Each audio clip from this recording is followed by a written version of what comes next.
السلام علیکم ورحمۃ اللہ وبرکاتہ۔ جیسے کل ہم لوگوں نے میں نے آپ کو تعوذ اور تسمیہ کا بھی بتا دیا تھا، اور سورت کے کیا معنی ہوتے ہیں، الفاتحہ کے کیا معنی ہوتے ہیں۔ الفاتحہ فتح سے ہے، فتح کہتے ہیں کسی چیز کی بندش کو دور کرنا، کھولنا، یعنی قرآن پاک کھلتا ہے سو فاتحہ سے۔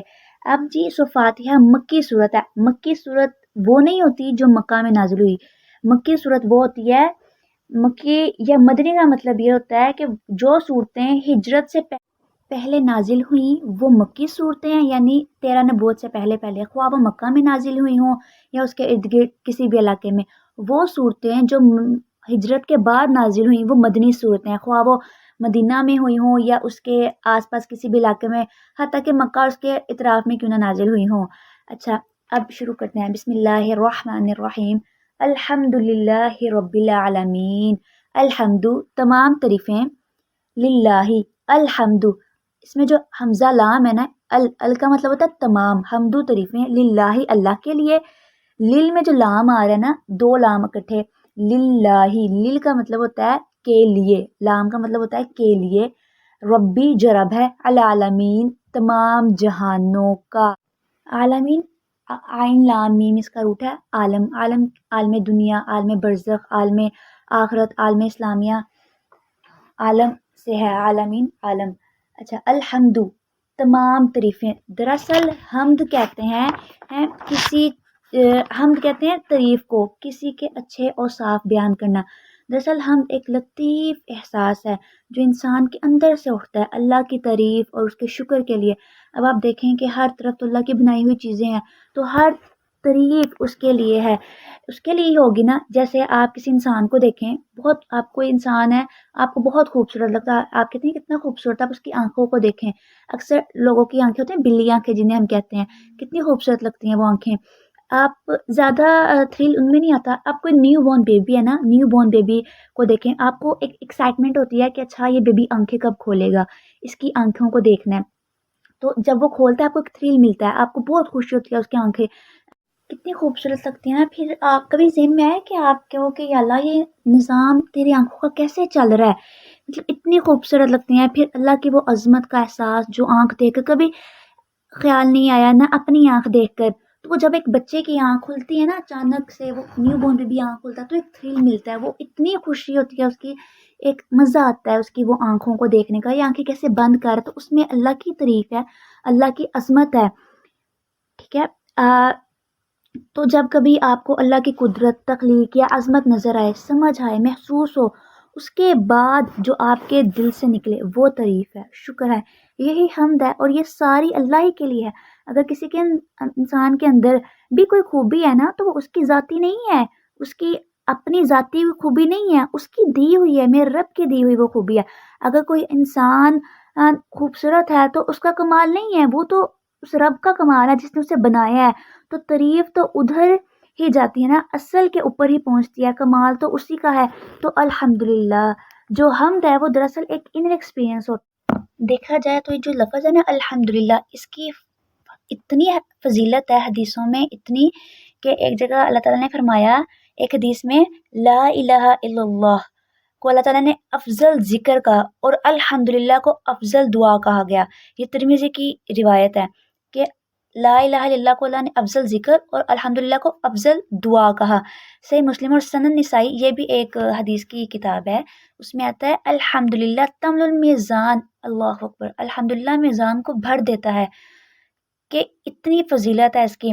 اور حدیث میں آتا ہے کہ اللہ اس بات کو پسند فرماتا ہے کہ ہر کھانے پر، پینے پر بندہ اللہ کی حمد بیان کرے۔ اللہ کو اتنا پسند ہے کہ جب ایک بندہ اپنے رب کا نام لے، جب ایک بندہ اپنے رب جو سے عطا کرتا ہے اس کے بعد اس کا شکر ادا کرے۔ اب دیکھ لیں کتنی دنیا ہے جنہیں کچھ مل رہا ہے لیکن کبھی اللہ کا شکر ادا نہیں کیا، کتنے تو ہوگا نا ایسے جن میں کبھی اپنے رب کا، لیکن اللہ اتنا مہربان اور رحیم ہے نا کہ اللہ تعالیٰ پھر بھی ہمیں عطا کر ہی جاتا ہے ہمارے اتنے ناشکری کے بعد۔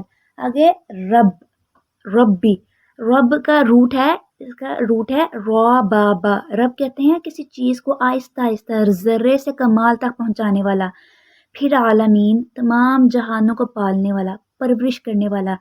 ایک اور چیز، اس پرورش میں محبت، شفقت، حفاظت، نگہداشت، امانت، یہ ساری چیزیں آ جاتی ہیں عالمین میں۔ اگر آپ دیکھیں نا تو یہ ساری چیزیں آ جاتی ہیں۔ عالمین دراصل عالم کی جمع ہے، عین لام میم عالم، اس کا عین لام میم اس کا روٹ ہے۔ اس روٹ سے ایک اور لفظ بھی بنتا ہے علم۔ علم کا کیا معنی ہے، کیا معنی ہوتا ہے علم کا؟ جاننا۔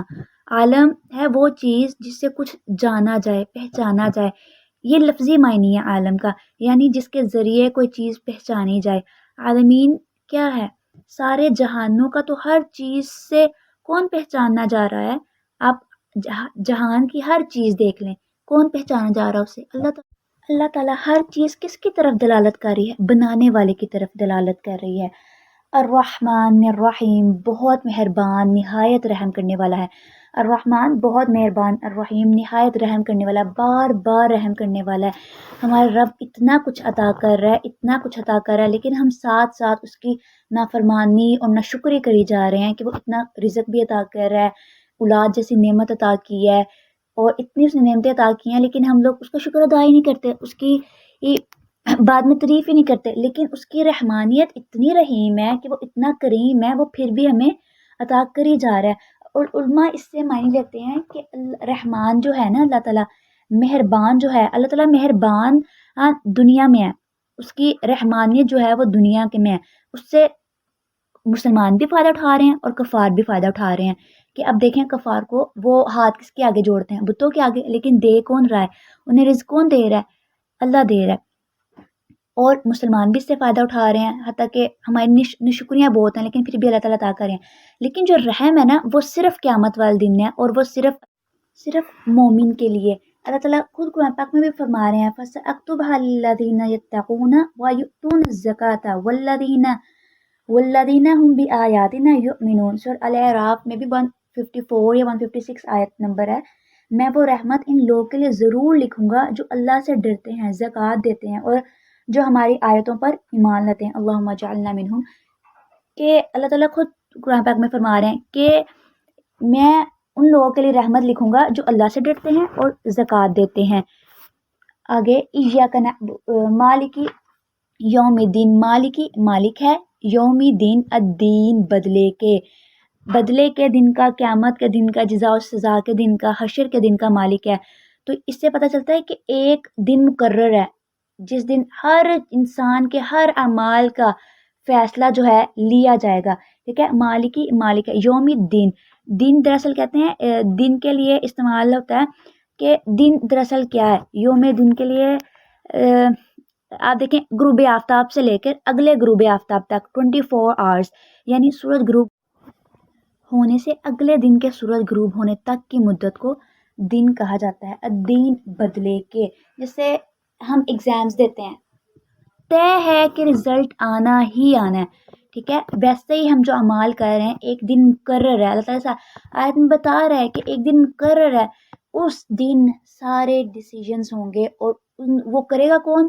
رب العلیٰ، وہ میرا رب، رب الکریم، رب العرش العظیم، وہ رب اس دن تمام ڈیسیجنز لے گا، ہر کسی کے تمام فیصلے اس دن ہوں گے، ان کے نامہ اعمال اس دن واضح کیے جائیں گے، ٹھیک ہے۔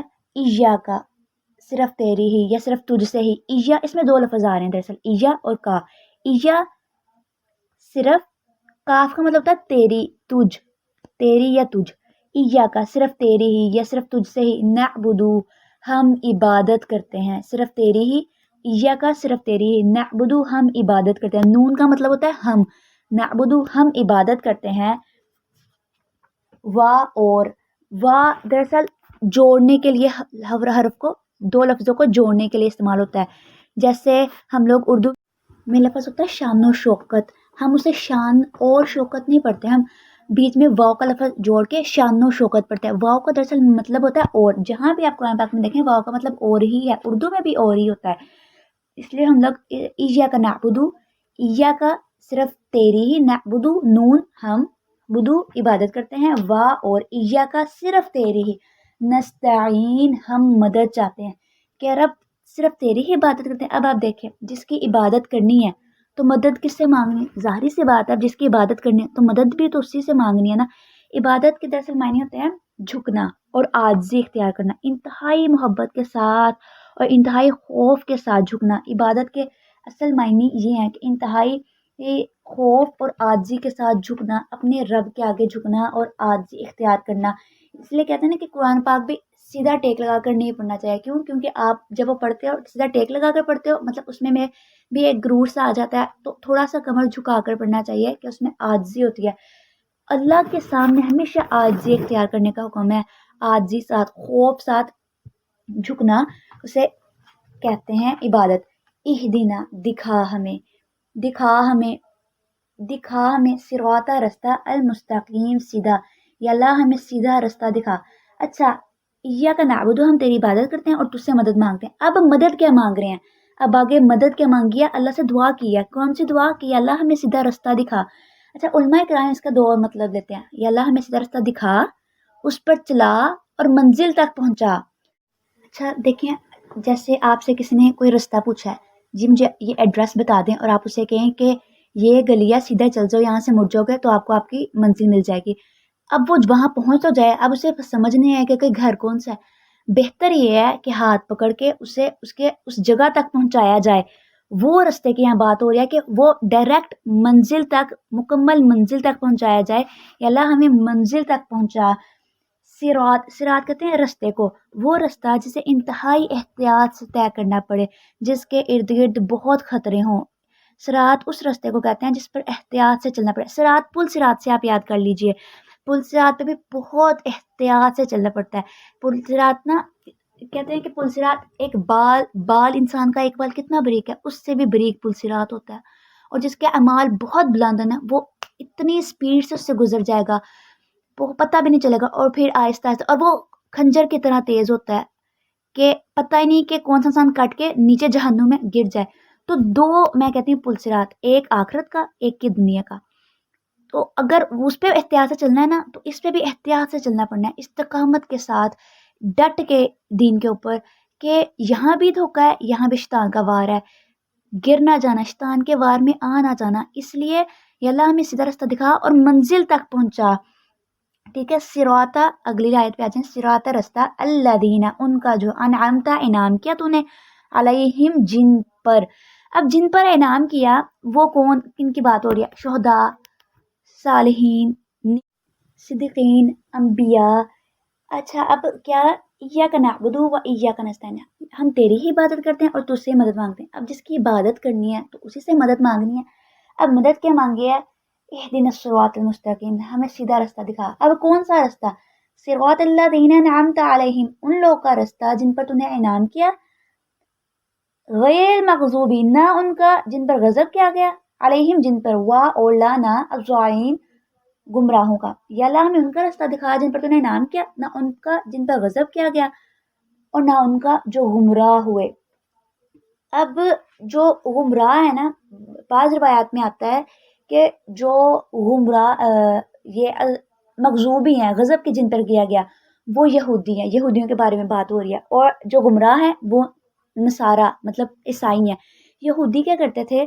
یہودی کا اس لیے کیونکہ وہ جان بوجھ کر ایمان نہیں لاتے تھے، حتیٰ کہ دین کو مکمل جانتے تھے، آپ صلی اللہ علیہ وسلم کو اس طرح پہچانتے تھے۔ قرآن پاک سورہ بقرہ میں آتا ہے کہ وہ آپ صلی اللہ علیہ وسلم کو اس طرح پہچانتے تھے جیسے کوئی اپنے بیٹے کو پہچانتا ہے، یعنی اللہ تعالیٰ نے انہیں تورات میں ہر چیز کی خبر دی تھی کہ وہ اس طرح کے ہوں گے، ان میں یہ نشانیاں ہوں گی، تو آپ کو ان سے پتہ چلے گا۔ لیکن صرف مسئلہ یہ ان کے لیے پیش ہوا تھا کہ وہ کہتے تھے کہ وہ ہماری لڑی میں سے نہیں آئے، مطلب سارے نبی جو تھے نا، حضرت ابراہیم علیہ السلام کے بیٹے حضرت اسحاق علیہ السلام کی لڑی میں سے آئے، ان کی نسل میں سے ہوئے، لیکن جو آپ صلی اللہ علیہ وسلم ہے نا، ہمارے جو نبی، آخری نبی، وہ حضرت اسماعیل علیہ السلام کی لڑی میں سے آئے، ان کی لڑی میں سے پہلا اور آخری نبی حضرت اسماعیل علیہ السلام کی لڑی میں سے ہی آیا، بس انہیں اس چیز کا تھا۔ اور عیسائی نعوذ باللہ حضرت عیسیٰ علیہ السلام کو اللہ تعالیٰ کا بیٹا کہتے ہیں، نعوذ باللہ۔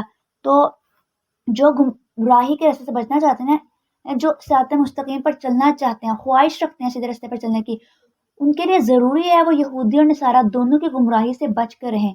آمین۔ سو فاتحہ کی کے آخر میں آمین کی اتنی فضیلت ہے کہ ایک حدیث میں بھی آتا ہے، سیدنا ابو ہریرہ رضی اللہ عنہ سے روایت ہے کہ آپ صلی اللہ علیہ وسلم نے فرمایا، جب امام ولا ضالین کہے تو تم آمین کہو، جس کا آمین کہنا فرشتوں کے آمین کہنے کے موافق ہو گیا، اس کے پہلے گناہ بخش دیے جائیں گے۔ اللہ اکبر، بخاری شریف کی روایت ہے۔ اور صحابہ کرام رضی اللہ عنہ اتنی بلند آواز میں آمین کہا کرتے تھے کہ مسجد گونج اٹھتی تھی۔ انشاءاللہ کل صبح بقرہ کا آغاز کریں گے۔ السلام علیکم ورحمۃ اللہ وبرکاتہ۔